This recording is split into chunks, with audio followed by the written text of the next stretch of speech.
So in body, lymph and blood, two things are transported.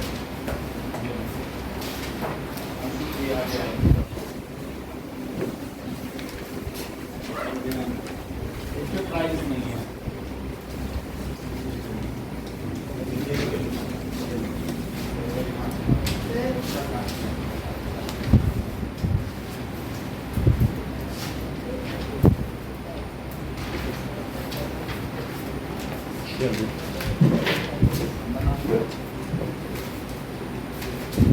Now, so क्या तुम लोगों को मालूम है 4 तरीके के टिश्यू होते हैं? दिव्या बताओ कौन कौन से टिश्यू होते हैं?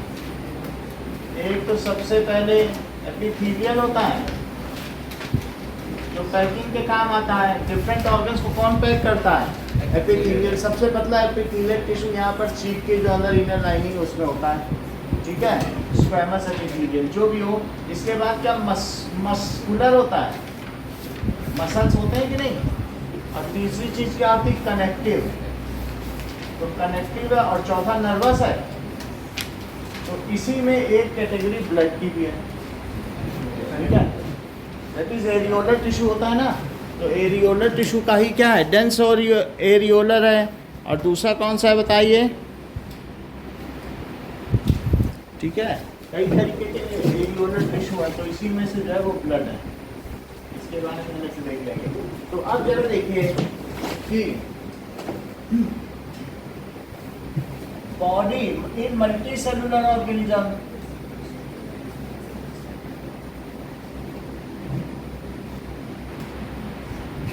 there is a need for transportation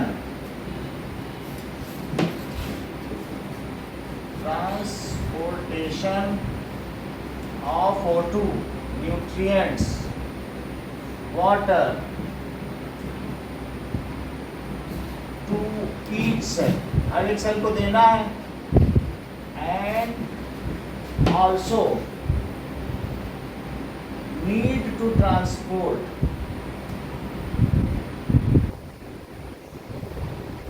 cellular waste। तो सेल के कौन कौन से वेस्ट हैं? सेलुलर वेस्ट, तो उसमें एक तो गैसियस वेस्ट है, CO2 भी हो सकता है, बहुत वाटर भी होता है। हमारी बॉडी से जितना वाटर निकल जाता है समझो वो वेस्ट है, कभी निकाल रहे हैं हम लोग। CO2, water and nitrogenous waste.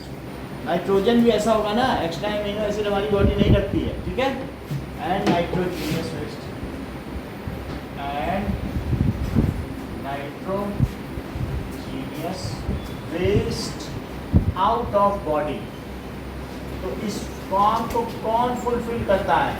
So blood is a fluid connective tissue which fulfils this job. Blood इस काम को बखूबी निभाता है। Blood is fluid connective tissue which fulfills this job। इतना ही नहीं है, ब्लड भी है, ऑन अदर हैंड लिम्फ भी है। जब हम लिम्फ की बात करेंगे, लिम्फ भी fluid connective tissue. In blood में क्या होगा? देयर इज प्लाज्मा, तो yellow transparent, light yellow transparent fluid plasma in which 3 kind of cells are suspended, जिसमें 3 तरीके के सेल तैरते रहते हैं। 3 kinds of cells suspended and move, that is red blood cells, कुछ लोग कार्पस्कल्स भी कहते हैं, तो सेल्स भी बोल सकते हो या जहां जो भी लिखा हो एक ही बात है। लाल रक्त कणिकाएं या लाल रक्त कोशिकाएं, कणिका कण होते हैं छोटे छोटे, उनको RBC, WBC तो मर्जी हो तो वाइट ब्लड सेल बोल दो, या फिर आप ये भी बोल सकते हो white blood corpuscles and platelets. Hence component of blood अगर आपसे कोई पूछे तो 4 है। Component of blood are plasma, RBC, WBC and platelets। अब प्लाज्मा क्या चीज है? प्लाज्मा किसी भी ब्लड का 90% हिस्सा कवर करता है। और इसमें क्या कंपोजिशन है?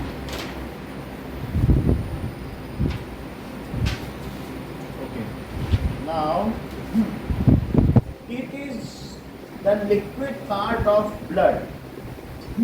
So plasma is colorless fluid, ठीक है, which contains 90% of water, which contains 90% of। हम लोगों में अलग अलग ब्लड ग्रुप होता है, blood group A B O, और इसमें भी पॉजिटिव एंड निगेटिव भी होता है। तो कई तरीके के ब्लड ग्रुप हैं। ब्लड ग्रुप जिसका जैसा हो वो उसके हिसाब से देखा जाता है, रेसिपिएंट कौन है वो तो अलग बात है। लेकिन किसी भी का भी प्लाज्मा किसी को भी चढ़ाया जा सकता है, ब्लड नहीं चढ़ाया जा सकता। अगर उसमें से हम RBC और ये सब हटा दें, सिर्फ प्लाज्मा निकालें किसी की बॉडी से, वो चढ़ाया जा सकता है। So plasma of anybody can be transfused to anybody, okay. और कोरोना काल में यही हुआ, जो कोरोना से लड़ चुके थे उनके प्लाज्मा जो कोरोना से लड़ रहे थे उनमें इम्यून सिस्टम को डेवलप करने के लिए चढ़ाया गया। तो इस तरीके से we can transfuse plasma. Plasma में ऐसा कुछ है नहीं। तो इसमें एंटीजेंस होते हैं। एंटीजेंस क्या करते हैं? जो पैथोजन से लड़ने में मदद करते हैं क्या, इसलिए तो एंटीजेंस यानी WBC। तो WBC भी चढ़ाया जा सकते हैं, बट RBC नहीं चढ़ाया जा सकता। RBC सबसे भारी चीज़ है किसी भी ब्लड की। अगर तुम सेंट्रीफ्यूगेशन करोगे तो सबसे कहाँ पर रहेगा? 5 मिनट। भारी चीज़ पास होती है, मतलब ऐसा होता है भारी चीज़ दूर जाती है। तो ये ब्लड सब RBC सबसे दूर जाएगा और प्लाज्मा WBC ऐसे करेगा। टेस्ट ट्यूब में पूरा ब्लड डालो तो तुम्हें मालूम है जब वॉशिंग मशीन चलाते हो तो पानी भारी होता है, सबसे दूर फेंका जाता है कि नहीं। और इसी तरह से मशीन में जब दही चलाते हो, दही भी लोते हो तो मक्खन सबसे हल्का होता है तो पास आता है। तो सबसे भारी कौन है पूरे सारे कंपोनेंट्स में? RBC। तो जब इसको टेस्ट ट्यूब में ब्लड भरो, चलाओ, घुमाओ 50,000 रिवोल्यूशन पर सेकंड तो RBC सबसे दूर चल रहा है, ठीक है। अब देखो नाउ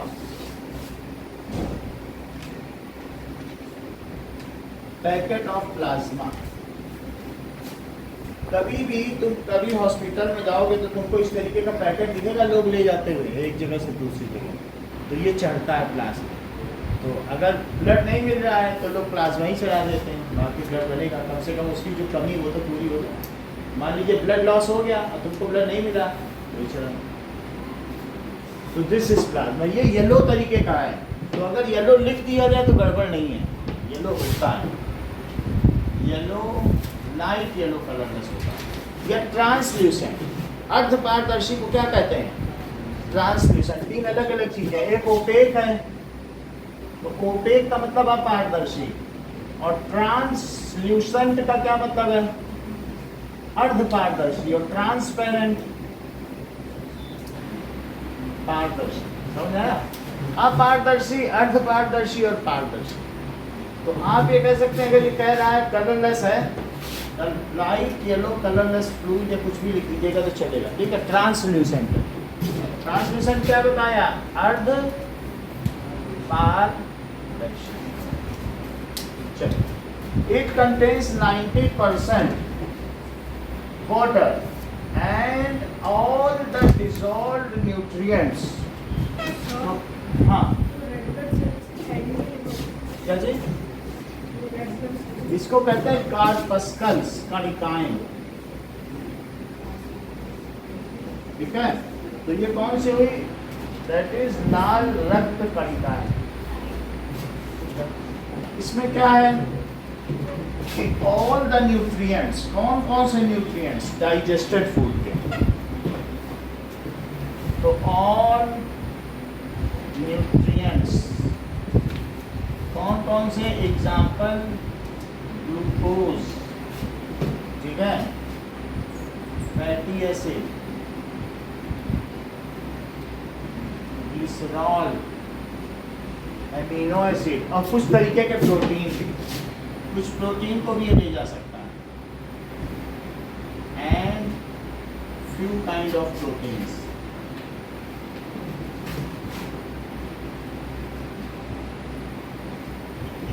ये आर dissolved in it,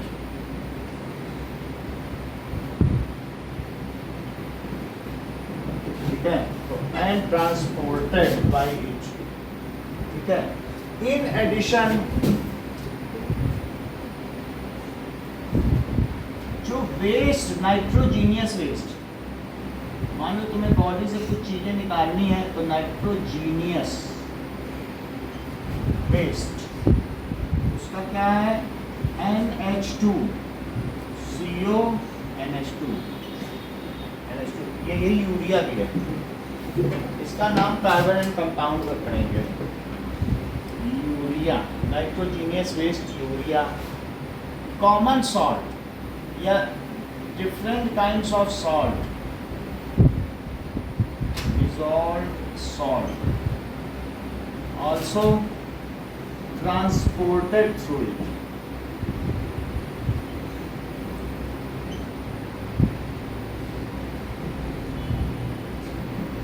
ठीक है।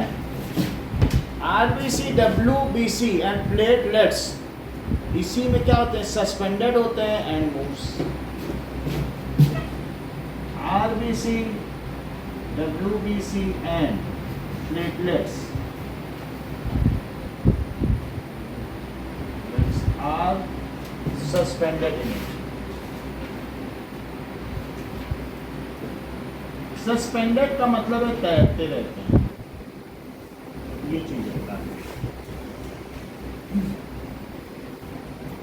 Next is red blood sales.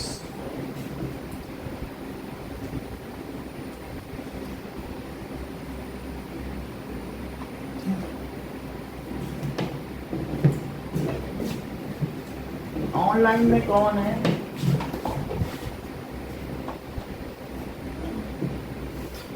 Red blood cells. Now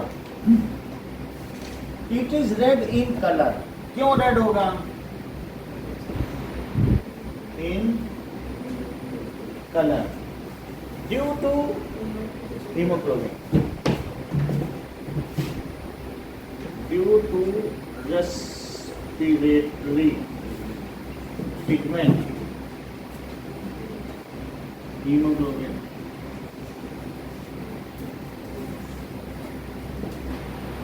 तो हीमोग्लोबिन जब ऑक्सीजन को बाइंड कर लेता है तो, ठीक है, called haemoglobin. Okay, RBC is carrier of oxygen. RBC is, वो पहले हम सब कुछ बता चुके हैं, कैरियर ऑफ ऑक्सीजन। और ये कनेक्टिव टिश्यू भी है। देखिए, these are circular discoid cell.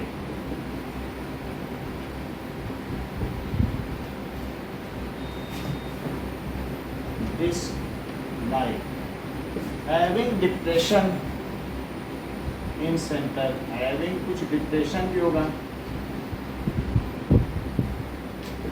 At centre, जैसे कि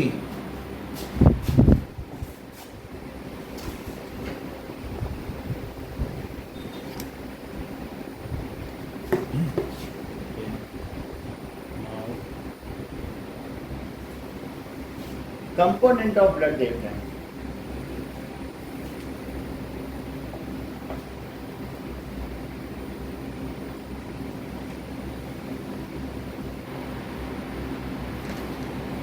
कंपोनेंट्स ऑफ ब्लड, ये देखो, ये प्लाज्मा है, ब्लड वेसल से बह रहा है और इसमें सब डिसॉल्व फॉर्म में बह रहे हैं। 10 pints of life force तो क्या इसमें आप coursing through RBC देख पा thousands रहे of हैं? veins, इसे देखो, arteries, आगे का तो बाद में veins, and देखिए, पहले capillaries. ब्लड देख लो बस, इतना ही।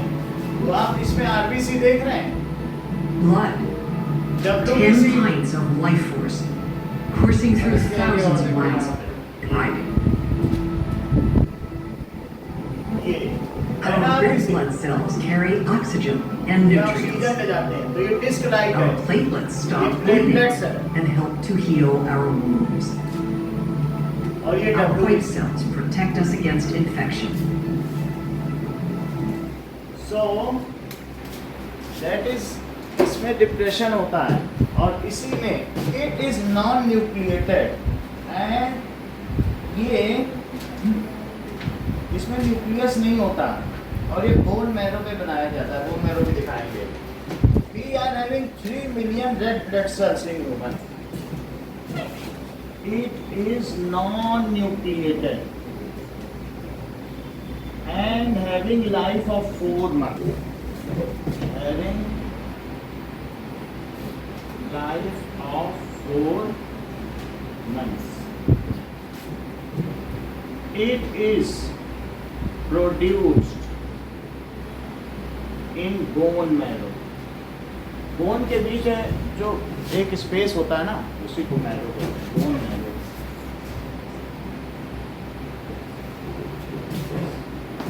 देखो now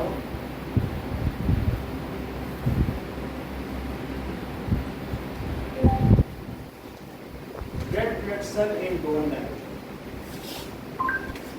तो बोन के बीच का जो होता है उसी में आरबीसी बनेगा, ठीक है। now अब ये देखिए,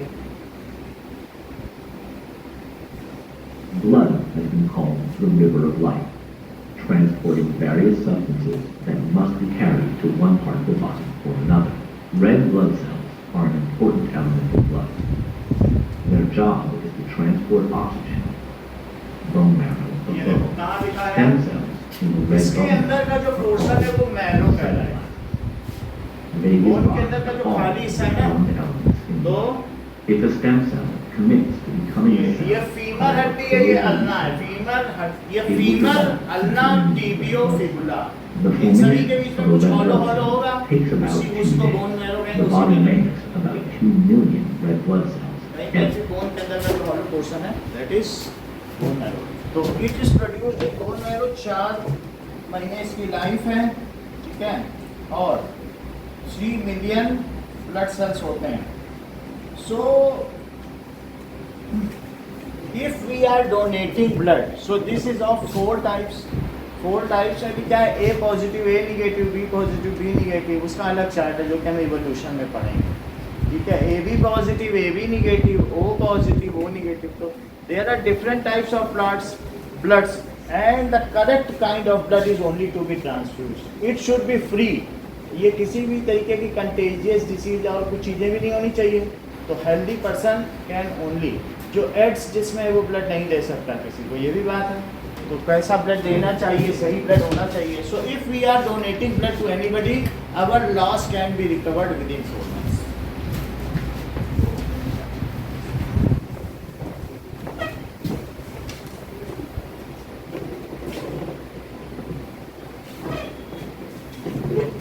So if we donate blood to somebody, our blood loss can be recovered within 4 months।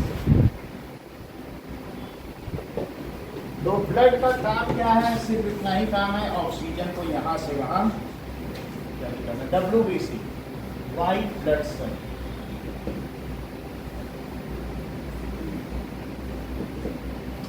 तो वाइट ब्लड सेल का वही काम है जो लिम्फोसाइट का, लिम्फ भी बताया था ना तुमको, तो वो लिम्फोसाइट और डब्ल्यूबीसी सब एक ही है। तो white blood cells fight against infection.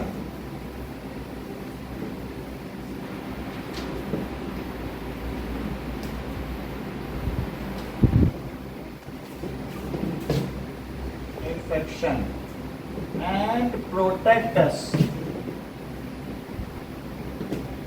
from disease।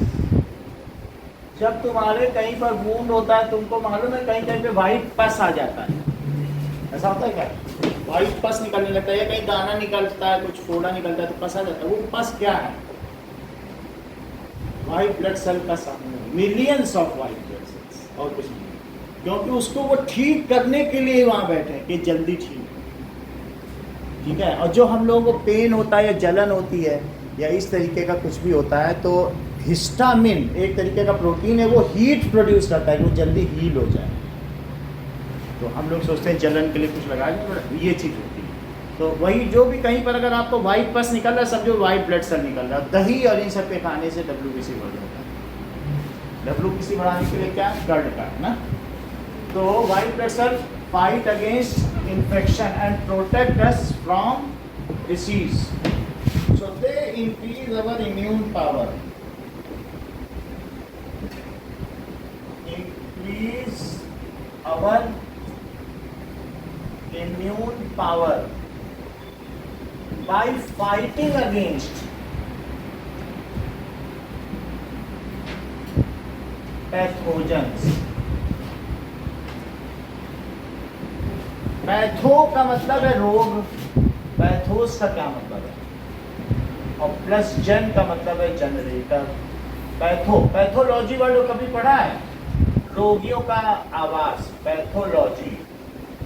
Patholab, pathology है ना, पैथोलॉजी साइंस, रोगियों का विज्ञान, लॉजी का मतलब साइंस होता है, तो रोग, रोगी का विज्ञान, रोगी का, पैथोस का मतलब रोगी होता है, तो पैथोलॉजी।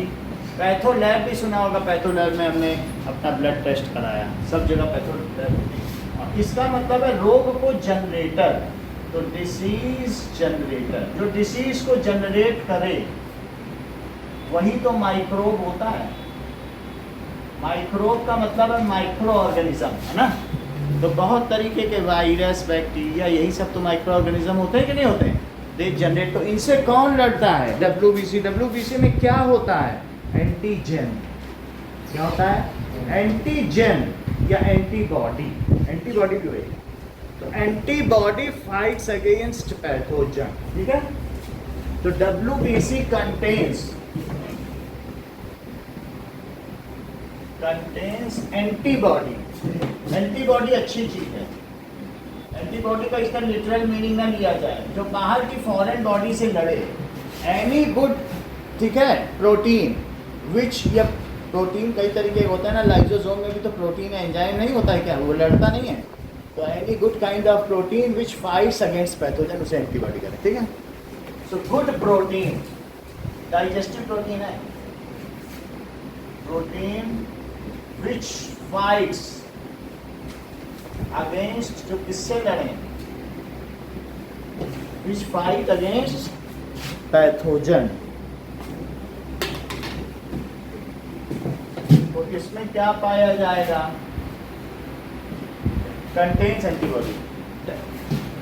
डब्ल्यूबीसी का भी लिपिड प्रोफाइल कराने जाना, डब्ल्यूबीसी 12 तरीके के होते हैं, 12 कॉलम भरेगा, तो उसमें लिम्फोसाइट है, तो कौन कौन से हैं, तो there are the different shapes of WBC दिखा दे, जिससे कभी तुम्हारा लिपिड प्रोफाइल हो तो तुमको पता चल जाए कितने तरीके के डब्ल्यूबीसी होते हैं। Name and shapes of WBC. ये देखो, Here's a summary from study.com. The shape of white blood cells. Neutrophils, 12 to 14 micrometers in diameter, multi-lobed singular nucleus, contains granules. Eosinophils, 12 to 17 micrometers in diameter, bilobed singular nucleus, contains granules, and blood का more. कराओगे, monocyte का मतलब cell होता है, monocyte, eosinophil, basophil, तो ये सब WBC हैं। और इसी तरह से लिम्फोसाइट, अभी हम लोग लिम्फ पढ़ेंगे कि नहीं, तो लिम्फ भी तो डब्ल्यूबीसी ही है। क्योंकि लिम्फ का भी तो सिस्टम पड़ेगा ना, लिम्फेटिक सिस्टम, और इसके अलावा न्यूट्रोफिल, सबके अलग अलग काउंट होने चाहिए। उस काउंट से ज़्यादा होने पर भी, जैसे कोई है अगर वो खूब दही खाएगा तो उसके खूब सारे दाने निकलेंगे। जैसे अगर मैं कभी भी आधा कटोरी भी दही खा लेता हूँ तो मेरे में इतना ज़्यादा WBC के वो अफोर्ड नहीं कर पाता हूँ, तो दही से मैं बचता हूँ। लेकिन किसी किसी में WBC क्या होता है, कम होता है, तो उसको WBC का काउंट बढ़ाना भी पड़ेगा। बात समझ में आ गई कि नहीं? फिर दाने निकलने लगे, तो ऐसी भी समस्या है। तो WBC की जो जितनी काउंट होनी, ज़्यादा होना भी अच्छा नहीं है कि बहुत सारे एंटीजन हो गए, क्या वो होना अच्छा है?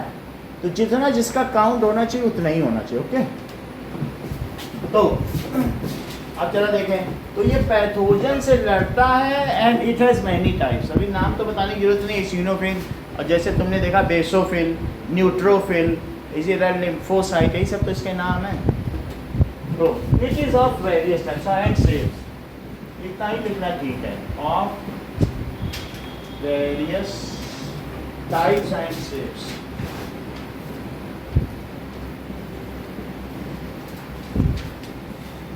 Next is platelets. WBC are called that is soldiers of our body. ऐसा भी लिखो। And these are much smaller in number than RBC. ये बहुत ज़्यादा नहीं होते हैं। These are called soldiers of our body.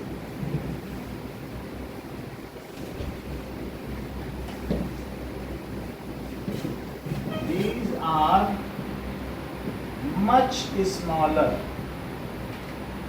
in number than RBC.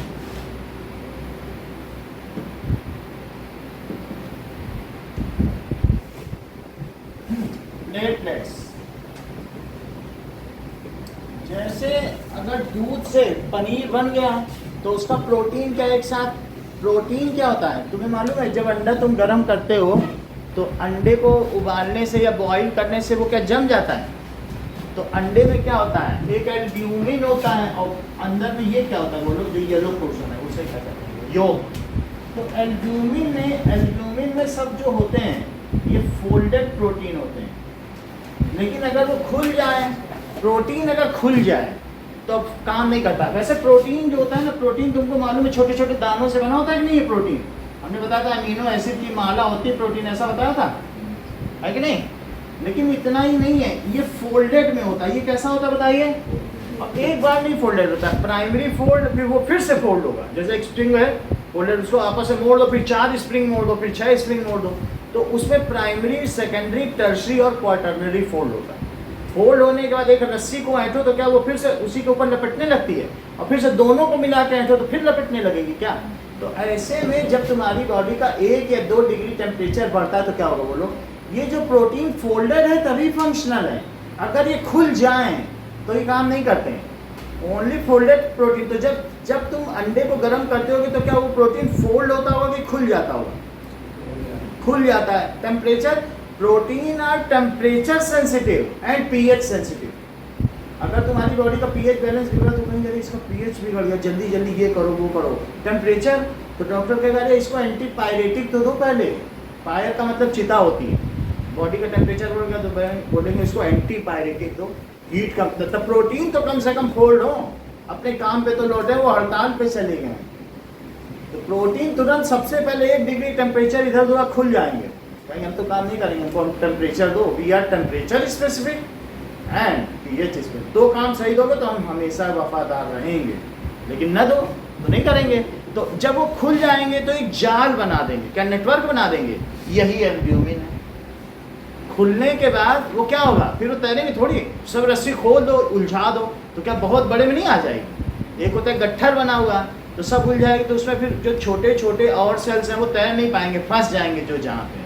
तो उसी तरीके से जब तुम्हारे बॉडी में कहीं कट हो जाता है, वूंड हो जाता है, तो ऑक्सीजन का संपर्क पड़ने पर वहाँ पर प्लेटलेट्स क्या करता है, वहाँ के खून को जमा देता है। जमाने में वहाँ के सारे प्रोटीन सब क्या होते हैं, खुल जाते हैं, और एक क्या जाल बना देते हैं, जाल बना देते होंगे, और फिर उस चीज़ को ब्लॉक कर देते हैं। इस तरीके से कभी प्लग इन करते हैं। प्लग इन होता है जैसे नल से पानी गिर रहा हो और एक प्लग लगा दो वहाँ पे, तो वो तुम्हारे ब्लड के लॉस को बचा ले जाएगा क्या? सो दे कोएगुलेट यहाँ पर अंडा क्या हो रहा है? On heating the albumin becomes coagulated. जब तुम पनीर में एक बूंद दूध में क्या डाल दिया तुमने? एसिड। देखो हमारा पीएच ही बदल दिया, हमारा पीएच कितना अच्छा चल रहा था, दूध का पीएच कुछ 6 होता है 6.5, और तुम नींबू डाल दो 5 पे ले आओ, तो प्रोटीन काम करेगा कि हड़ताल कर देगा कि नहीं? खुल गया तो पनीर बन गया। खुल जाएगा तो पनीर नहीं बन जाएगा, एक जाल टाइप बना लेता है, वो घूमने लगता है। सही है? तो या तो पीएच बदला, दूध में तुमने पीएच बदला तो खुल गया, अंडे में तुमने क्या बदला? हीट, तो इस चीज को कहते हैं कोएगुलेशन। पनीर भी कोएगुलेट होता है और अंडा भी। तो albumin get coagulated on heating. बात समझ आ गई? Albumin get coagulated while eating। तो तुम्हें चाहो तो क्लॉटिंग भी लिख सकते हो, या when they स्प्लेटर्स क्या होते हैं? ये सिकल शेप्ड होते हैं, ऐसा इनका शेप, ठीक है? तो और ये कैसे होते हैं? एल्पेंडिबल के तरीके। चलो, तो प्लेटलेट्स क्या करते हैं? That is tiny fragments of special cell. Spindle है, जो नुकीले हो तो उसको क्या कहेंगे? स्पिंडल। स्पिंडल तकली को कहते हैं। तकली कभी देखिए जिससे सूत काटा जाता है, ऐसे घुमाते हैं धागे में, सूत बनता जाता है, कुछ भी हो, दीज आर द स्पिंडल से।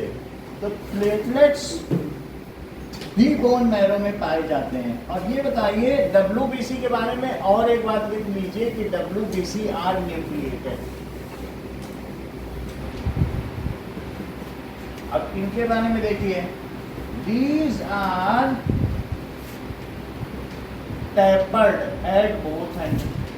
tapered का भी मतलब नुकीला होता है, at both ends and clot the blood। blood clotting से भी पता है, clot the blood at the site where there is some cut।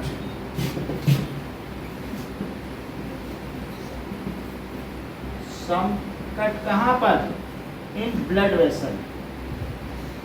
Blood vessel में भी कोई वेन कट गई या कहीं कुछ कट गया तो वहाँ पे कहाँ, या कैपिलरी में भी से भी ब्लड निकलने लगता है, तो इसलिए and plug in that portion, और उस जगह प्लग कर देंगे, क्लॉटिंग कर देंगे तो क्या होगा? And plug in that portion, these prevent the blood loss from body।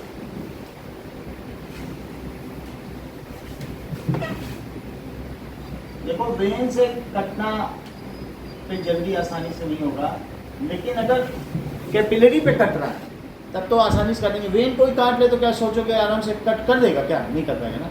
लेकिन और कहीं कैपिलरी तो बहुत है पूरे शरीर में, वेन में भी तो तेजी से ही ब्लड जाता है, तो वहाँ तेजी से बच गया। कैपिलरी में होगा तो बचा लेगा, आर्टरी में होगा तो भी नहीं बचा पाएगा, तो निकल जाएगा, सेकंड्स में निकलता है।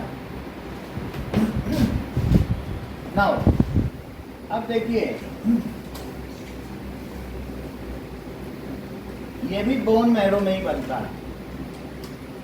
It is made in bone marrow. WBC का देख लेंगे काम देता है, वो तो पूरी बॉडी में बनता रहता है, ठीक है?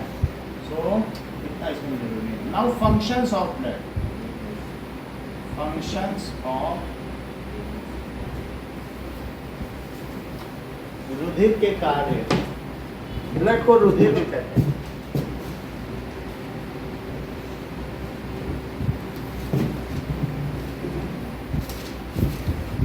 तो ब्लड इज क्रूशियल ऑर्गन, इसे ऑर्गन भी कहेंगे। Blood is crucial organ of circulation system. तो हमने देखा ट्रांसपोर्टेशन सिस्टम दो हैं, एक ब्लड सर्कुलेशन सिस्टम है, दूसरा लिम्फेटिक सिस्टम। दूसरा कौन सा है? लिम्फ भी तो बहता है ना पूरी बॉडी, प्लाज्मा टाइप, उसे लिम्फ कहोगे। तो ये बहुत इंपॉर्टेंट ऑर्गन है ना। ब्लड कैरीज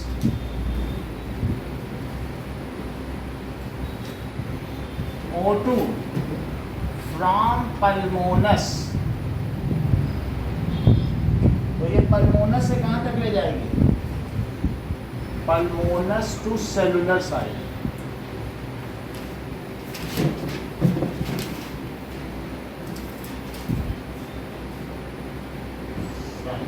पल्मोनस का मतलब लंग्स होता है, इसकी स्पेलिंग देख लो।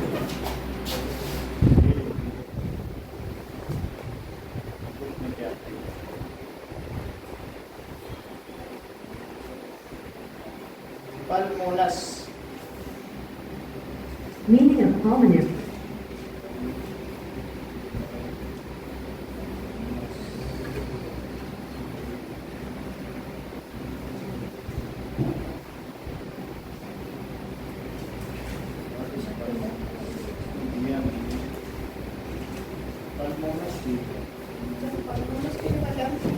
लंग्स लिखो, तीसरी गलत लिखो, ज़्यादा अंग्रेज बनने की तो जरूरत नहीं, हिंदुस्तानी। तो पल्मोनस, तो पल्मोनस से सेलुलर साइड तक ये क्या पहुंचाते हैं? एंड कैरी बैग, और बैग पे क्या लाते हैं बताओ? CO2 from cell to lungs, from cells to lungs. Second, it transports nutrients from small intestine and water. six water molecule भी चाहिए ना respiration के लिए, तो वो तो वही देगा, that intestine and water from large intestine to all cells of body. It transports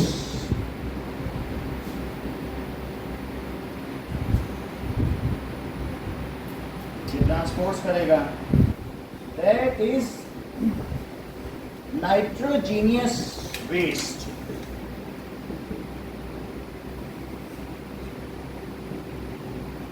जिसको भी यूरिया कहेंगे, from body cells to liver, liver तक ले जाएगा। लीवर फिर इसको आगे, लीवर के आगे भी यही करता है blood, and then from liver to nitrogenous waste को ले जाएगा। वो नाइट्रोजीनियस वेस्ट को लीवर यूरिया में बदलेगा। अभी वो नहीं है, नाइट्रोजीनियस वेस्ट को यूरिया ना लिखो यहाँ। नाइट्रोजीनियस वेस्ट को कहाँ ले गया? एमिनो एसिड कोई कहाँ लेके गया बताओ? लीवर में। लीवर ने उसको किस में बदला? अब यूरिया में बदला। और छाना किसने? किडनी ने। तो सबसे पहले जो नाइट्रोजीनियस वेस्ट है यहाँ पे तुम्हारे पास कौन सा होगा बोलो? Amino acid. इसको कहाँ ले जाएगा बताओ? तो लीवर। फिर लीवर क्या करेगा? Convert it, liver convert it into urea and further route it to kidney to excrete it out, and इसको रूट कर देगा टू किडनी। किडनी एक तरीके का फिल्टर है, टू थ्रो आउट या डिस्चार्ज इट। तो नाइट्रोजीनियस वेस्ट को भी निकालता है। इसके अलावा blood contains WBC which kills the pathogens of body.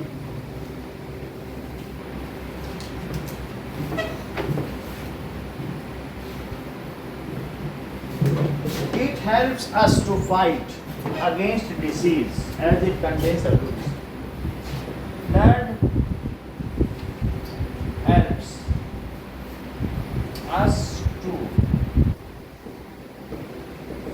fight against disease as it contains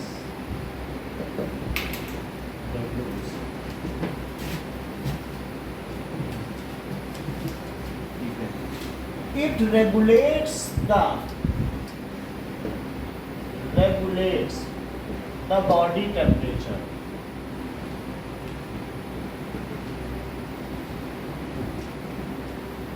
And maintains it at 37 degrees Celsius or 98.6 degree Fahrenheit. So it maintains the thermal homeostasis.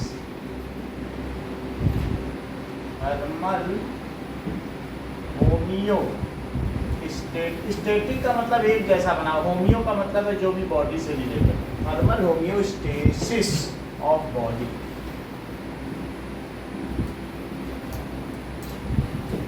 यानी constant body temperature को maintain करता है। जैसे हमने बताया कि ठंडे में तुमने पैर रख दिए तो वो गर्म कर देगा ऊपर से नीचे, रेगुलेट कर रहा ना बॉडी टेम्परेचर। ये सारा काम है।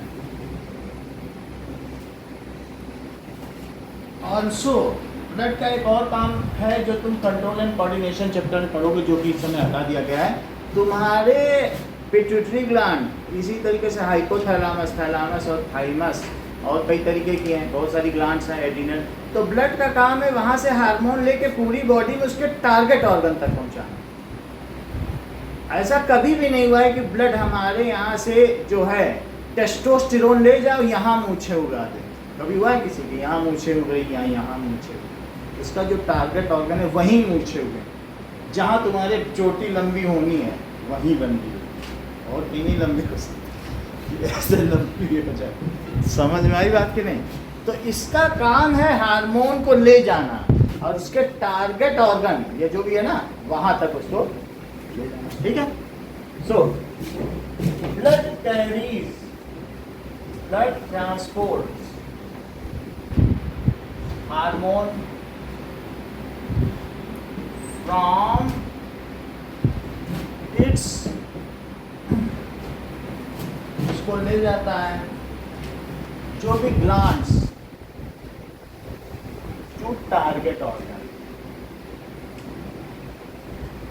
और हमको जैसी ग्रोथ चाहिए वैसी ग्रोथ देगा, जैसा जेंडर चाहिए वैसा जेंडर देगा। ये सभी काम ब्लड के हैं।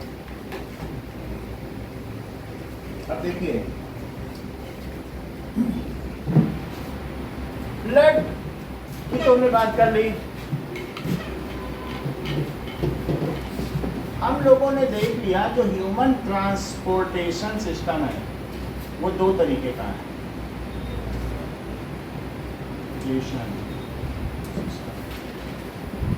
परिवहन तंत्र, एक तो इसमें संचार तंत्र है और एक है लसीका तंत्र। तो जो मानव परिवहन तंत्र है वो कौन कौन तरीके का है? तंत्र एक है संचार तंत्र, that is blood circulation system, जिसको हमें डिटेल में पढ़ना है, और लिम्फेटिक सिस्टम को शॉर्ट में पढ़ना है, उसे बाद में देखेंगे वो क्या है। लिम्फेटिक सिस्टम, इसको कभी कभी आपके पेरेंट्स बोलते होंगे तो लसीका तंत्र बोलते होंगे, अगर वो लोग भी केवी के पढ़े होंगे तो लिम्फेटिक ही बोलते होंगे। और इसे क्या कहेंगे? रुधिर संचार तंत्र।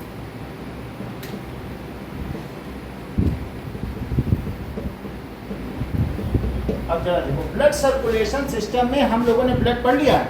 अब अगला है blood capillaries, blood vessel. Blood vessel और हार्ट, तीन चीज पढ़ेंगे। ब्लड पढ़ लिया, अब क्या पढ़ने जा रहे हैं? ब्लड, इसके कंपोनेंट्स क्या है? ब्लड वेसल, और तीसरा क्या पढ़ेंगे? तो पहले ब्लड वेसल पढ़ लें, फिर इसको तो बाद ही में देख लेंगे क्या चीज़ है ये ना। नेक्स्ट स्टेज नीचे का हो गया, नीचे घटा देना। So the tubes through which blood flows is called, उसे दिव्या क्या कहेंगे? Blood vessels. Now the tube, blood vessels, ये क्लोज्ड ट्यूब है, ये कहीं कटी नहीं है, हार्ट से चलती हार्ट तक आ जाती है। इनको बाहर से कुछ लेना देना नहीं। हाँ, इनमें पोर्स जरूर होते हैं, छोटे छोटे छेद होते हैं जिनसे अपने न्यूट्रिएंट्स को ये लीक भी कर सकती हैं, है कि नहीं। So the tubes through which blood flows is called blood vessel. Okay, blood vessel is of three types. It is of three types. जो हार्ट से निकली उसे क्या कहेंगे? That is artery. आर्टरी फिर कई भागों में बट जाती है, उसको कहेंगे आर्टीरियोल्स। क्या कहेंगे? आर्टीरियोल्स। और आर्टीरियोल्स भी क्या कई भागों में बट जाएगी, ये देखो। तो आर्टीरियोल्स के भी कई पार्ट्स हो गए, उन्हें क्या कहेंगे? कैपिलरीज। उनको क्या कहेंगे? Blood capillaries. और वो सब इतनी पतली है, फाइन है, लाइक इनके बीच में सेल्स हैं। तो सेल क्या करेंगे? क्या ये these are the site of exchange of gases, nutrients and waste. बताइए, ये सब तो सेल है ना। तो ये धीरे धीरे फिर यहाँ पर ये फिर से मिलने लगेंगे, और ये सब मिल जाएंगी। तो यहाँ पर भी क्या होगा? इन सबको धीरे धीरे ये मिल जाएगी। तो अब ये देखो, ये यहाँ मिल गई, सारी ब्लड फिर से एक हो गई कि नहीं? और फिर ये भी एक हो जाएगी क्या? और इस तरीके से यहाँ पर भी देखो, ये सेल्स हैं। तो सेल में इन्होंने एक्सचेंज किया, और एक्सचेंज करने के बाद ये सब एक हो गई, ये यहाँ एक हो गई, तो फिर ये और भी आगे एक हो गई। तो यहाँ पर ये जो एक हुई, इनको थोड़ा और आगे कर दिया। तो फिर ये देखो, तो ये चीज़ है। अब ये वापस हार्ट में आने वाली है। ये आर्टरी, ये आर्टेरियोल्स, ये वेनियोल्स, और ये वेन्स। वेन्यूल्स बोला जाता है, और वेन्स। और ये बीच में क्या है जो बहुत पतली है? That is capillary. Now arteries are very elastic. और वेन्स देखो, वेन्स में सब वॉल्व होते हैं। और कैसे वॉल्व में बताओ? एनआरवी। एनआरवी जानते हो? Non return valve. अगर ब्लड इधर चला जाए, ऐसे बहुत सारे अगर वॉल्व बने हो पूरी ट्यूब में, तो अगर ब्लड एक बार इधर जाएगा तो फिर लौट पाएगा? ऐसे वॉल्व बने, तो ऐसे ट्यूब, पूरी ट्यूब है, और ट्यूब के अंदर ऐसे बहुत सारे बने हो, तो अगर ब्लड आगे जाएगा तो वापस जाएगा क्या? उन सारे वॉल्व्स को क्या कहेंगे? तो वापस जब ब्लड आता है तो वहाँ कोई प्रेशर नहीं बचता है। बहुत पतले रिफिल से तुम कोई चीज़ पानी निकालो, क्या दूसरी तरफ प्रेशर होगा क्या? अब जो कैपिलरी से चला गया ब्लड, उसमें प्रेशर कहाँ बचा? जो यहाँ प्रेशर है, अब सोचो बहुत पतले पतले बाल के जैसे ट्यूब में पहुँच जाए पानी, वहीं तक ही तो प्रेशर रहेगा। उसके आगे फिर से वो खोलें सारे से, तो टप टप टप टप गिरेगा। रिफिल से क्या प्रेशर निकलेगा, तो वहाँ से टप टप गिरेगा, कलेक्ट होगा। कलेक्ट होने के बाद ये कौन से वॉल्व में बताओ? Non return valve. ठीक है। और वहाँ से फिर वो हार्ट में चला जाएगा, हार्ट से प्रेशर है। तो ये कहाँ से चलता है ब्लड बोलो? हार्ट से। तो ये आर्टरीज कैसी हैं? इनको लिखो NRV। So these are very elastic। ये बहुत स्ट्रॉन्ग भी होती हैं और इलास्टिक भी होती हैं। These are very elastic and strong. It can bear. So ठीक है, that is, इसमें क्या होता है? Through artery, आर्टरी के थ्रू ये जो होता है blood flows under pressure through artery. Through artery blood flows under pressure ऐसा नहीं है कि आर्टरी के थ्रू जो ब्लड फ्लो कर रहा है वो ऑक्सीजनेटेड है, क्योंकि तुमने पल्मोनरी आर्टरी का नाम सुना है। तो पल्मोनरी आर्टरी में यहाँ ब्लड गिरा और फिर ये जो ब्लड यहाँ गिरा, तो ये राइट है क्या, राइट एट्रियम और राइट वेंट्रिकल है। तो यहाँ से जो जाएगा वो कैसा जाएगा, वो तो आर्टरी से ही जाएगा ना, और वो ब्लड कैसा होगा, डीऑक्सीजनेटेड। तो और ये जो तुम्हारा इसका स्ट्रक्चर है, ये नीचे बहुत मोटा है। मोटा क्यों है बताओ, और ऊपर पतला क्यों है? क्योंकि यहाँ जब प्रेशर लगता है वेंट्रिकल में, बहुत तेज प्रेशर है, और इसी से ब्लड प्रेशर से जाता है, क्योंकि वहाँ लंग्स में भी उसे दबा के भेजना पड़ेगा, वहाँ पे उसका कैपिलरी में सामना होगा ना, तो इसे यहाँ से। तो ये नहीं देखना चाहिए कि आर्टरी में कि ऑक्सीजनेटेड ब्लड को ही फ्लो कराती है। समझ में आ गई बात?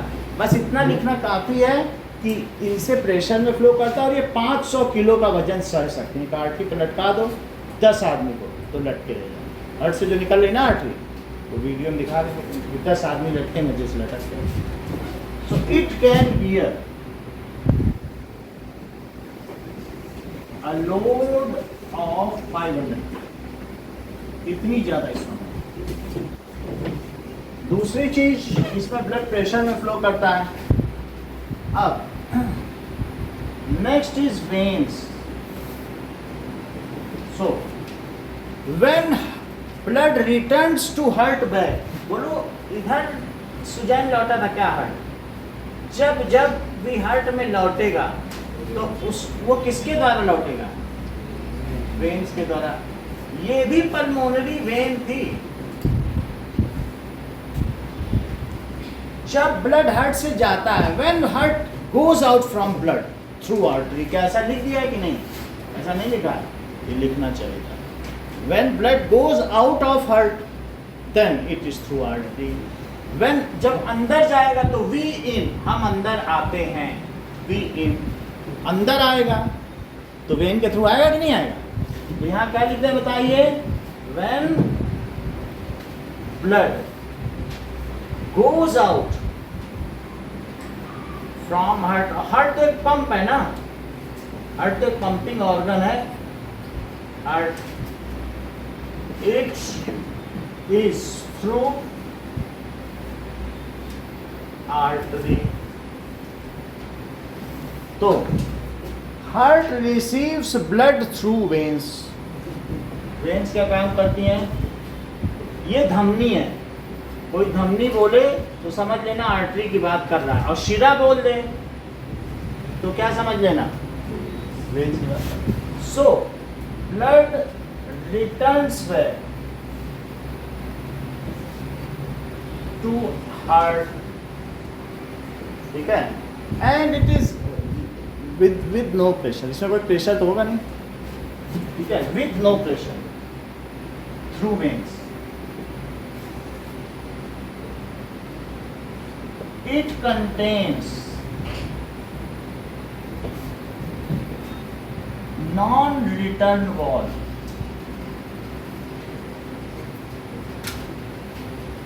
which routes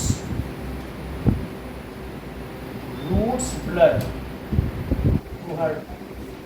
क्या दिव्या ये कहना ठीक है कि ये डीऑक्सीजनेटेड ब्लड को फ्लो करता है कि नहीं ठीक है, क्योंकि कहीं कहीं तो ऑक्सीजनेटेड को भी ला रहा है ना, तो ये कहना तो ठीक नहीं होगा ना।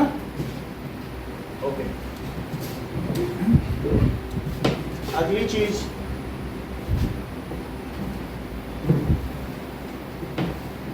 arteries are further subdivided into arterioles। Arteries are further subdivided into arterioles, and veins are further subdivided into venules। अब जरा देखें ब्लड कैपिलरीज, इसका तीसरा क्या है,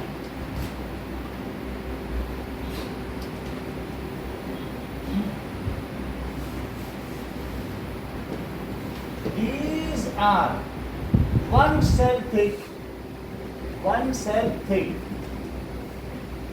हेयर लाइन, उसमें हेयर लाइन गैप है, tubes, hair line gap tubes.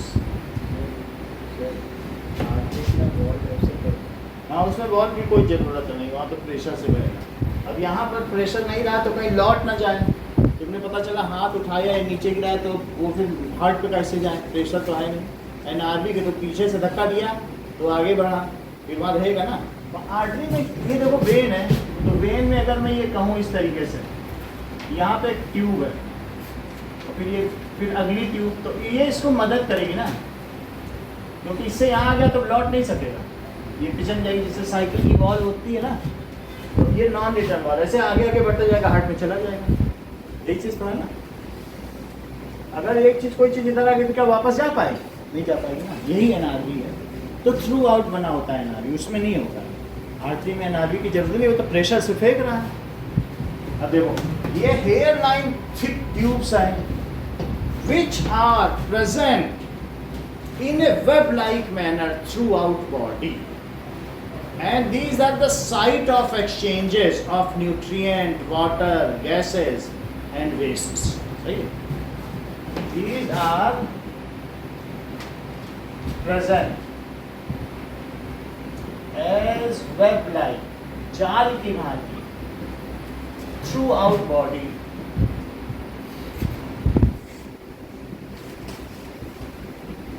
चूंकि ये एक सेल ठीक है, at site of exchange of nutrients. Even यही चीज तो एल्वियोली में भी चारों तरफ जाल की भांति फैली हुई है। एल्वियोली नहीं देखा बैलून के चारों तरफ कैसे जाल जैसा फैला हुआ। Nutrients, exchange of nutrients, O2, water and waste। देखिए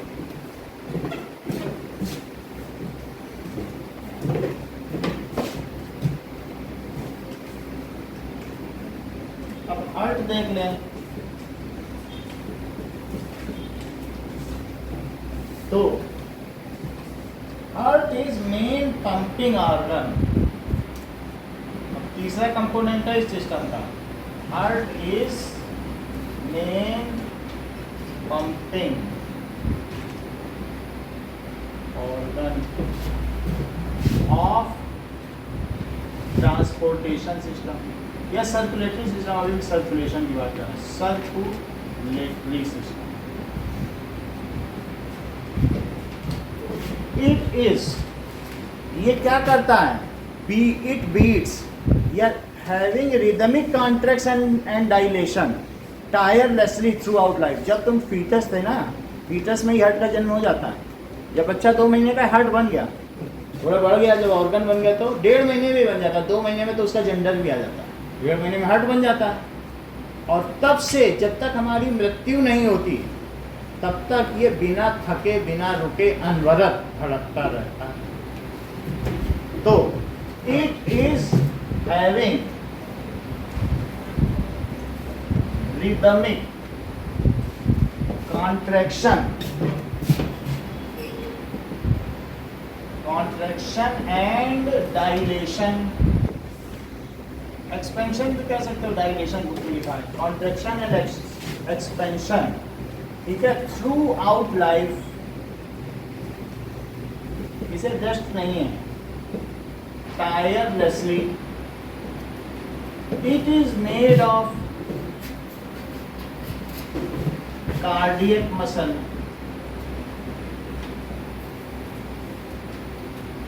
तो हम लोगों में जो मस्कुलर, हमने बताया ना टिश्यू मस्कुलर होता है, एक मस्कुलर है और एक एपिथेलियल टिश्यू है, ऐसे कई तरीके के टिश्यू देखे थे। तो मस्कुलर टिश्यू के भी कई टाइप है। देखो टिश्यू में जो पैकिंग के लिए है उसका क्या नाम दिया था, दैट इज एपिथेलियल।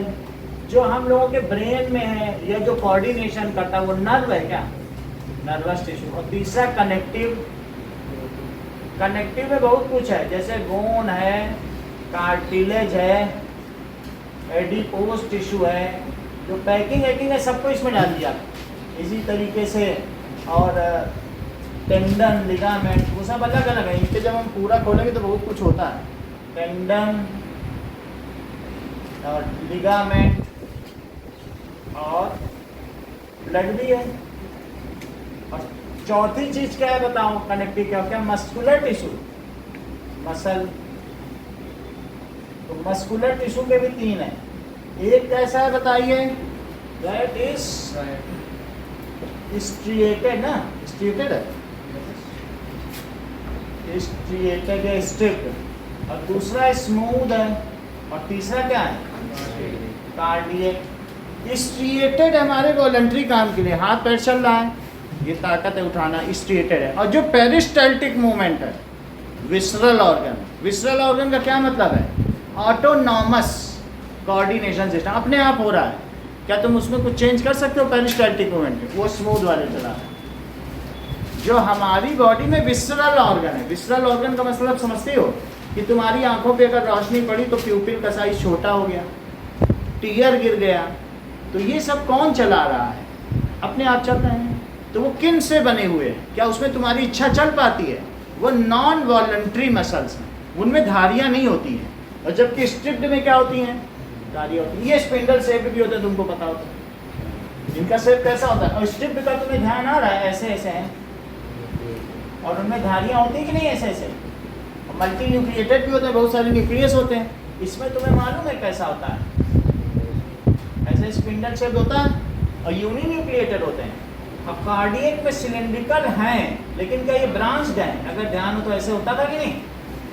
और साथ में इनमें धारियां भी हैं, ऐसे धारियां हैं, समझ आ गई ये चीज? और यूनि न्यूक्लिएटेड है। तो कार्डियक मसल का कौन बना है? हार्ट। हार्ट इज, और जहां पर हार्ट का हृदय रोग संस्थान को क्या कहती हो? कार्डियोलॉजी। हृदय रोग संस्थान को क्या कहते हैं? कार्डियो। और कार्डियल अटैक, हृदय घात या पक्षघात, तो उसको कार्डियल। तो कार्डिया का मतलब हार्ट होता है। अगर देखें ग्रीक में तो कार्डिया, इसका क्या मतलब है? हृदय या हार्ट। सही है? तो इसी से बना है। So it is made of cardiac muscle, जो कि tirelessly, it is triangular in shape and its size is about fist. इट इज triangular in shape and its size is about a fist. It is encased in thoracic cavity, ठीक है, in between left lungs. So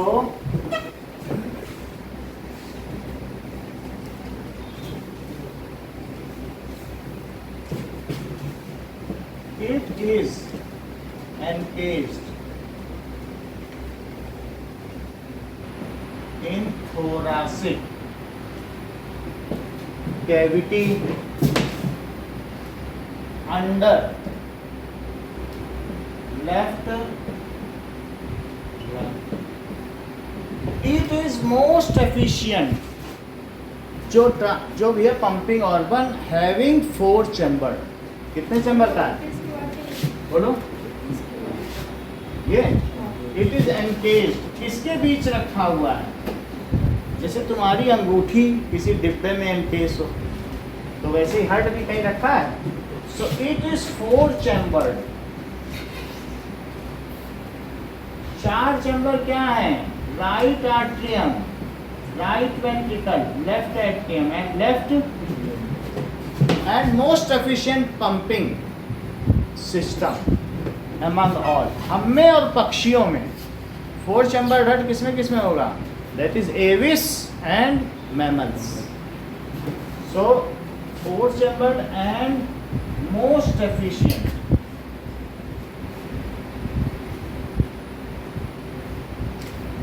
among all kind of hearts. वो हम देखेंगे 2 chamber और 3 chamber कौन से, तो उसको अलग से पढ़ेंगे। अमंग मछली में कैसा होगा, घड़ियाल में कैसा होगा, उसको अलग से देखेंगे। Among other kind of hearts,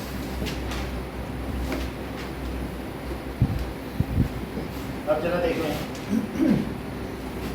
कि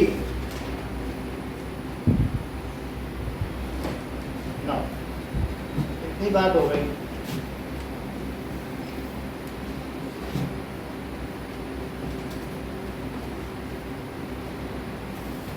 अब इसको बनाइए।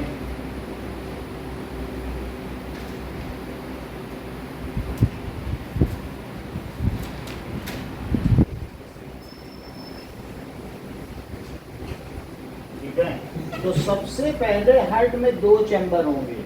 जो बीच का होगा उसे सेप्टम कहेंगे। नीचे चलने पर सेप्टम मोटा होता जाएगा, because it is a muscular organ. इसको बहुत काम करना है, तो इसलिए नीचे पे क्या है, ये वॉल्स मोटी होंगी क्या, इसकी मस्कुलर वॉल, और ऊपर चलने पे कैसी होती जाएंगी, पतली। तो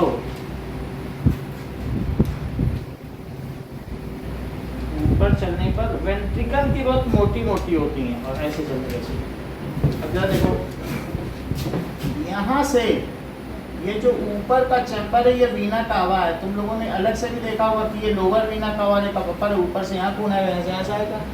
बनाना चाहो बनाओ, नहीं तो सीधे ही बनाओ। और फिर इसके बाद ये जो है यहाँ पे थोड़ा सा ऐसे कर, ये ब्लड है तो यहाँ पे क्या होगा, ऐसा होगा, और फिर इस वॉल्व से गिरेगा, फिर यहाँ से कहीं और चला जाएगा। ये है, तो ये चीज़ क्या है, क्या यहाँ पर एक ट्राइकस्पिड वॉल्व होगा, उस चीज को V1 कहना, सही है। फिर जब यहाँ से चला जाएगा, यहाँ से भी तो कहीं बाहर निकलेगा, इस वॉल्व को क्या कहोगे, फिर V2 पे जाएगा। और इसी तरीके से यहाँ पर भी जो इधर वाला होगा वो कैसा होगा, थोड़ा सा बाहर निकाल के अंदर कर देना, और यहाँ पर भी ऐसे, सही है। बस एक ऐसे M बना देना, या उल्टा भी, तो आपका सारा शेप बन जाएगा। उल्टा भी बना देना, टेप लगाए रहती है 150, फिर नंबर नहीं आते तो कहते हो सर टेप लगाए थे जब भी नंबर नहीं आया। ठीक है, एक आध नींद आ जाती होगी अच्छी खासी, चलो कोई बात नहीं ना।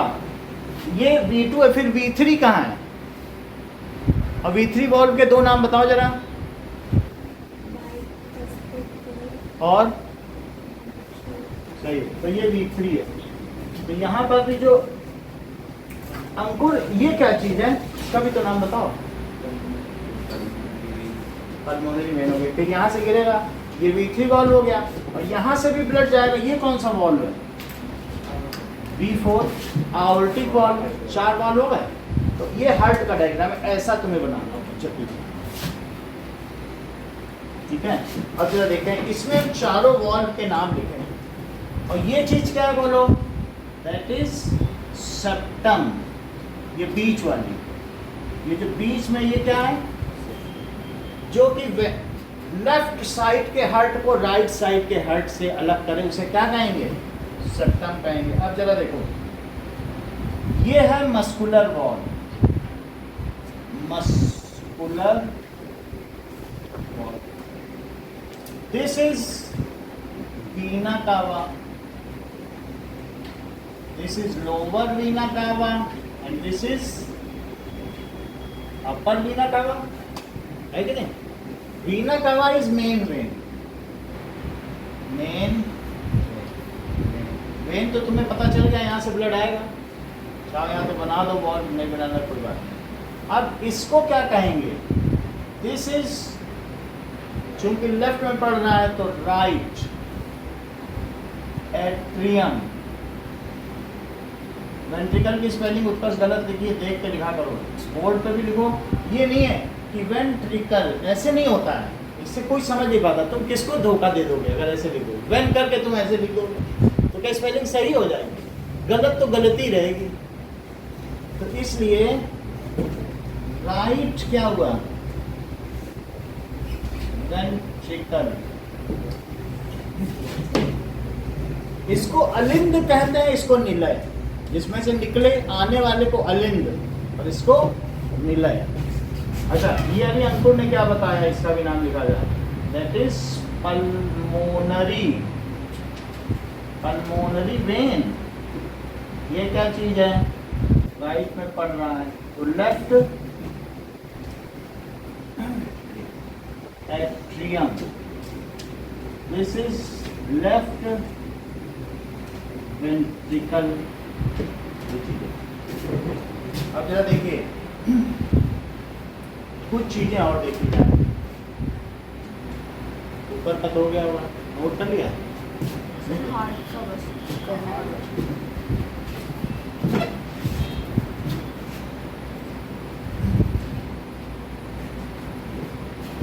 यहाँ से एक ट्यूब निकली है और यहाँ से भी एक अलग से ट्यूब निकालो। ये ट्यूब बनानी पड़ेगी अलग से। इस ट्यूब का क्या नाम रखा जाएगा? दैट इज, इधर वाली ट्यूब क्या है और इधर वाली ट्यूब क्या है? ये जाएगा ना यहाँ से, भाई यहाँ से, इसके बाद तो ये बंद हो गया और इसी से निकल जाएगा जो जाना होगा। इसको ये जो ट्यूब यहाँ बना रहे हैं, इसको बस यहाँ लाके से बंद कर दो, लॉक। इसके आगे फिर क्या है? यानी कि यहाँ का भी ब्लड चला जाएगा, यहाँ का थोड़ी ना जा पाएगा, वो तो उसमें खुल रही है तो उसी के अंदर का जाएगा। तो ये क्या चीज़ हो सकती है बोलो? मैं कुछ तुम्हें आइडिया है? ये कौन सी ट्यूब और ये कहाँ जा रही होगी? ये कहीं ना कहीं तो जा रही होगी, ये भी कहीं ना कहीं जा रही होगी। This is pulmonary artery. और ये चीज क्या है? आओर्टा। आओर्टा, आओर्टा क्या होता है? मेन आर्टरी है ना, बॉडी में जाएगी, टू बॉडी। ये चीज है टू बॉडी। और ये पल्मोनरी आर्टरी है, वीना कावा, ये मेन वेन है। इतनी बात समझ में आ गई? अब जरा देखें कि हमने 4 चैम्बर दिखा दिए जिसमें V1 क्या है? V1 है, बोलो सुप्रिया, V1 क्या है? बोल रहे हैं आप बताओ। ट्राइकस्पिड, इसमें 3 कस्प हैं। कस्पिड वॉल, कल हमने दिखा था ना, ऐसे कस्प बने होते हैं, वो खुलते भी हैं, ऐसे नहीं होते? ट्राइकस्पिड नहीं, और बाइकस्पिड में सिर्फ 2 ही है, बीच से खुलेगा। तो V2 दिव्या क्या है?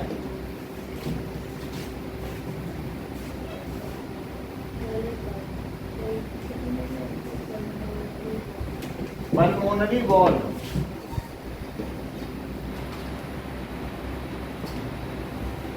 वॉल, इसको फेफड़ा भी या फुफ्फुस भी कहते हैं ना। V3 क्या है? ये डाइकस्पिड भी है और लीटरल वॉल। और V4 क्या है? That is aortic. अब जरा देखो, हार्ट को 2 पार्ट्स में देखा जा सकता है। ये इसकी राइट साइड है और ये इसकी लेफ्ट साइड है। सेप्टम इसको अलग अलग करता है। तो राइट साइड, कहीं तुम ऐसा तो नहीं समझ रही हो ताशी कि सेप्टम डीऑक्सीजनेटेड ब्लड को ऑक्सीजनेटेड ब्लड से अलग करता है, ऐसा समझ रही हो? That is left. अगर हम देखें कि route of blood through heart, तो इसे कैसे समझा जा सकता है ना? देखिए, हमारी बॉडी में हार्ट को ऐसे समझा जा सकता है कि बीच में सेप्टम है और यहाँ पर एक ऐसे बना दो, यहाँ पर भी ऐसे बना दो।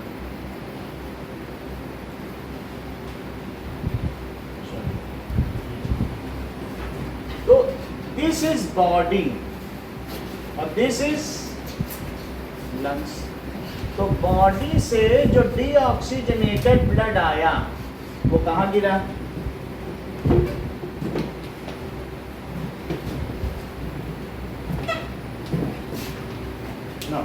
बॉडी से डीऑक्सीजनेटेड ब्लड को आने दो ऐसे। तो देखो, यहाँ से आने के बाद इसे कहाँ ले जाओ?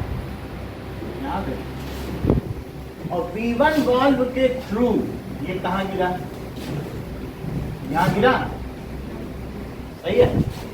और देखो, हम ये नहीं दिखा रहे कि ऊपर से जाना चाहिए, हम सिर्फ रूटिंग बता रहे हैं। यहाँ से गिरा होगा तो क्या यहाँ से फिर ये नहीं चला होगा इधर और लंग्स पे नहीं गया होगा? जहाँ से जाए वो जरूरी नहीं कि हम यहीं से निकालेंगे, वहाँ से गया जहाँ से वो बता रहे। यहाँ से आया, फिर यहाँ गया, फिर यहाँ गया और फिर यहाँ से कहाँ गया? रूट है कि नहीं?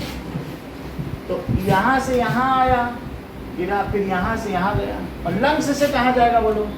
अब ये ऑक्सीजनेटेड हो चुका है, तो ऑक्सीजनेटेड होकर कहाँ जाएगा? ये यहाँ गिरा, और यहाँ भी कोई तब तक बहुत सारे वॉल्व हो चुके होंगे जो बीओ में V1 से ज़्यादा लेना देना नहीं, V1 V2 सब नीचे लिखे। तो यहाँ से कहाँ गिरा? यहाँ गिरा, और फिर यहाँ से क्या हुआ बोलो? क्या बॉडी में नहीं गया? तो ये चीज है, it is the circulation system. अगले पेज में देखोगे यही मिल जाएगा तुम्हारी बॉडी में, देखो बुक में कुछ ऐसा है जाएगा, थोड़ा उसमें बना होगा, दिख रहा है कि नहीं दिख रहा? इसी में देखो, तुम्हारा तो पेज खुला है ना, यही है, यही तो नीचे जा रहा है कि नहीं जा रहा? तो बीच में रखो किताब, यहाँ से बॉडी गया, ठीक है? अब चलो देखो, तो ये क्या है बताइए, जो बुक में डायग्राम, इसका क्या नाम दिया जाता है? This is schematic representation of transport and exchange of oxygen. तो transport and exchange of oxygen कैसे कैसे काम कर रहा है? तो ट्रांसपोर्टेशन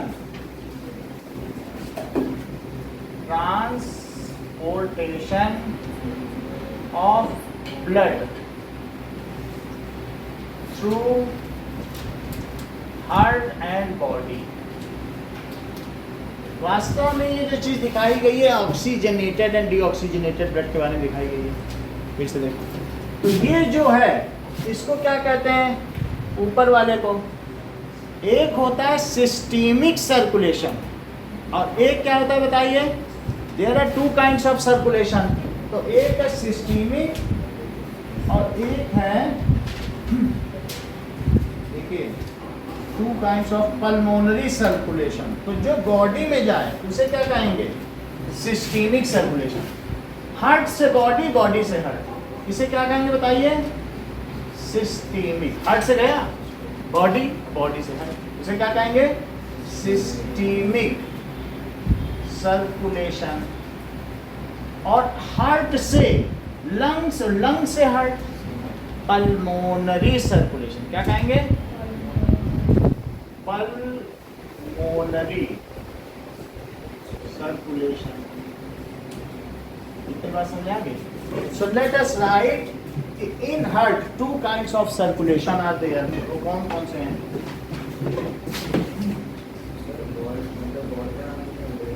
किसका? V1 V2 ये हमने लिखा दिए। अभी जब ये कहीं लिखना जरूरी नहीं है, अब जब तुम उसका लिखोगे हार्ट का फंक्शन, तब वहाँ आएंगे, बस तुमको पता होना चाहिए। तो दिस इज अपर वीना कावा, दिस इज लोअर वीना कावा। अब देख लो,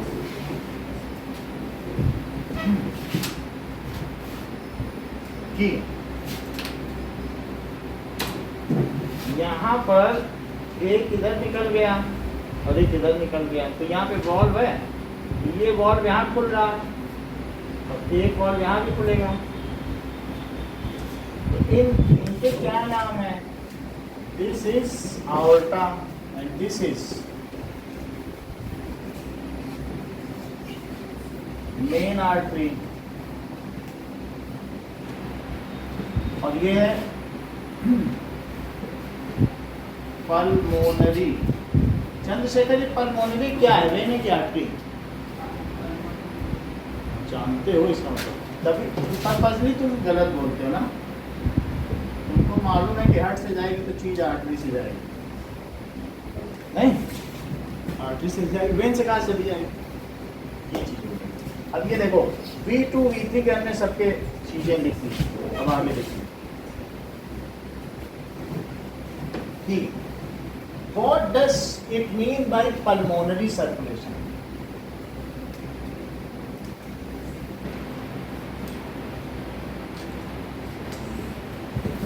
ठीक है, मूवमेंट ऑफ, कैसे ब्लड का बताओ? Transportation of blood, deoxygenated blood from heart to, लिखने की जरूरत नहीं कि किससे गया, किस चैम्बर से गया, तो इसके चैम्बर हैं, chamber 1, chamber 2, chamber 3 and chamber 4। वो 4 चैम्बर्ड हार्ट है। कैसा हार्ट है ये बोलिए? 4 चैम्बर्ड हार्ट। तो क्या लिखोगे? मूवमेंट ऑफ, उसमें क्या लिखा है? अगर ऑक्सीजनेटेड ऑक्सीजन लिखा होगा तो लिखेंगे, नहीं तो ऐसे ही लिखेंगे।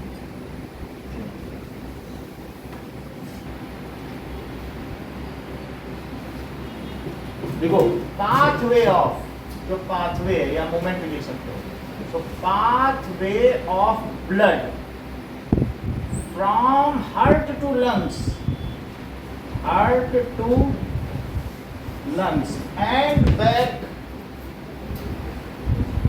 और बैक टू कहाँ आया बोलो? हार्ट आ गया क्या? It is called pulmonary system, इट इज कॉल्ड pulmonary system.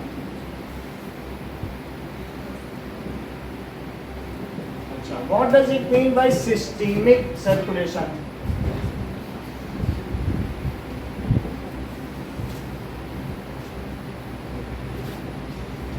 तो movement of blood, रिपीट करो चंद्रशेखर, सिस्टमिक को बताओ। movement of blood, नमन बोलो। हाँ, एंड बोलो उत्कर्ष।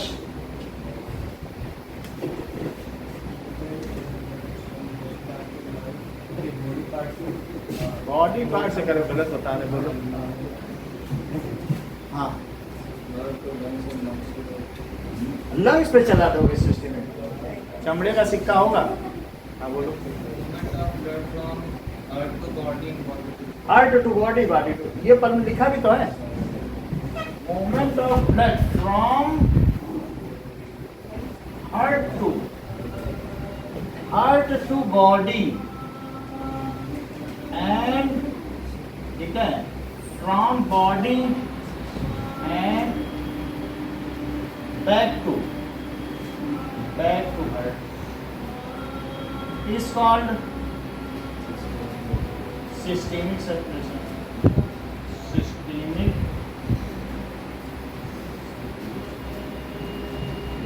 double circulation system.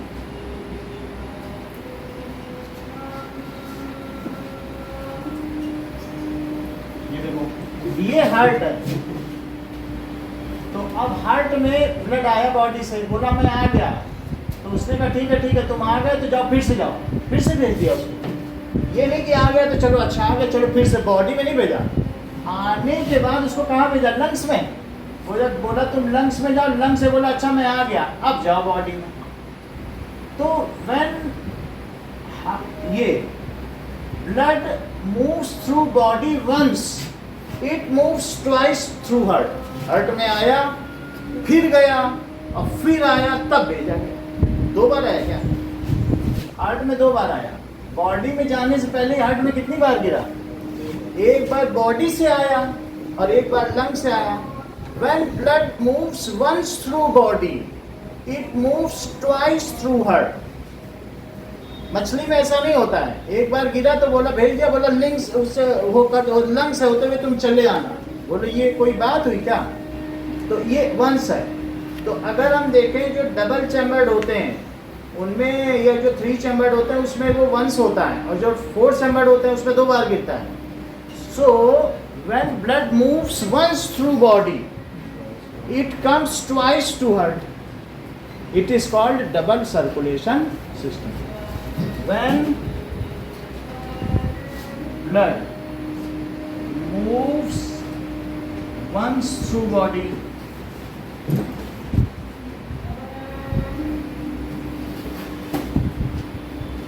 it moves twice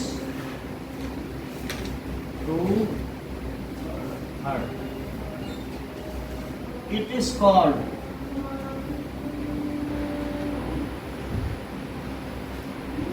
double circulation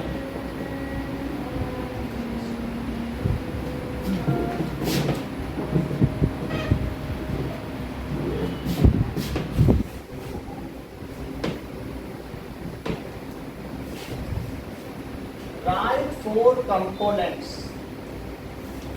of blood. Write 3 kinds of blood vessels.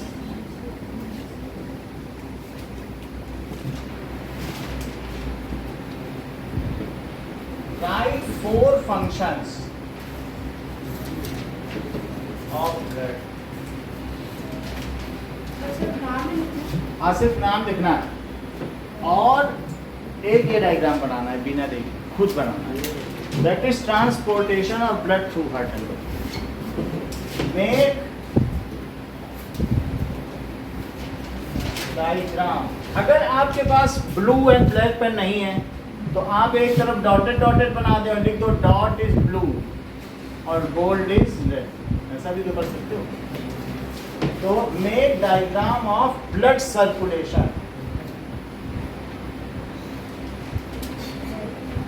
Through heart and body.